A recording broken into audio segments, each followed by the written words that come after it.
On tomorrow, Wednesday, the Supreme Court is likely to slap down Trump's tariffs. This will be one of the biggest L's he's ever taken. Honestly, this may do irreparable damage to his presidency. I actually think this will be the start of like a downhill spiral. And honestly, looking at his social media posts, he probably believed that too. I want to show y'all some of these posts. And I'm going to break down this mumbo jumbo. But before we get started, I want to take a second, ask everybody to subscribe to my YouTube page and sign up for my email list. Those are the best ways to stay in the loop on all things politics with Steve. Without further ado, let's get back to it. All right, here we go. So he made this post yesterday. And basically what he's saying is, even if he broke the law issuing these tariffs, it would be a big mess if the Supreme Court stopped him. So you got to continue letting me break the law. He going on and on about these investments he claimed will come from the tariff revenue, factories and plants and stuff like that. And then you see at the end, he ends with, "We're screwed."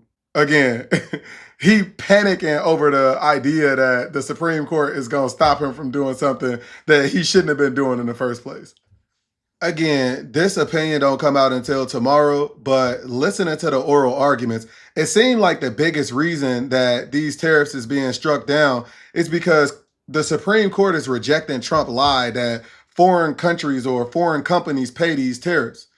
The Supreme Court understands that tariffs are a tax on the American people and only Congress can issue blanket taxes on Americans. So I want y'all to listen to Supreme Court Justice John Roberts ask a member of the Trump administration who pays the tariffs. I want y'all to listen to this guy try and get him the runaround, right? And I want y'all to think about this. These shams that, Trump tell his supporters about who gonna pay these tariffs, that ain't gonna work in court. But the vehicle is imposition of taxes on Americans, and that has always been the core power of Congress. Let me say two things in response to that. First, the notion that the taxes are all borne by Americans and are not borne by foreign producers whose goods are imported is empirically, there's no basis for that in the record. It's actually a mixed. Well, who pays the tariffs? If a tariff is imposed on automobiles, who pays them? Typically there'd be regardless of who the importer of record is, there'd be a contract that would go along the sort of line of transfer that would allocate the tariff, and there'd be different. Sometimes the foreign producer would pay them. Sometimes the importer would bear the cost. The importer could be an American, could be a foreign company. A lot of times it's a wholly owned American subsidiary of a foreign corporation. So it gets allocated. The empirical estimates range from like 30% to 80% of like how much is borne by Americans. And that's exactly what some of us been saying. I'm still baffled that Trump got so many people to believe that the U.S. government got any power to tax a foreign country or a foreign company that's based in another country. Like, I do realize that most people don't see tariffs as a tax because you don't pay it straight to the IRS. You pay it to the grocery store. You pay it when you buy clothes. You pay it when you buy electronics. But all a tariff really is the government telling private companies to collect extra money from the customers, which is us. That money, those companies don't keep it. It goes straight to the government, just like a tax. I mean, it's a different route, but it's the same outcome. Money out your pocket and straight to the government.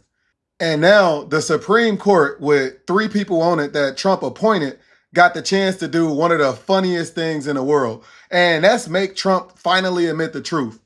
Because look, if these tariffs are ruled unconstitutional, he gonna proudly admit that he been lying about how much the government been taking in because they gonna have to pay all of that money back. Last year, we seen Costco sue the government in anticipation that these tariffs gonna be ruled unconstitutional. That was another thing that Trump was talking about in that post that we talked about earlier, that long rambly joint. Now, it's several ways that this L is gonna be brutal for him, right? Politically, this will make Trump a weaker president. He's not going to be able to bully other countries using tariffs, not to mention the embarrassment of getting one of his biggest weapons and something he campaigned on basically neutered. And let's not forget, everything that Trump promised people based on this tariff revenue will now definitely not happen.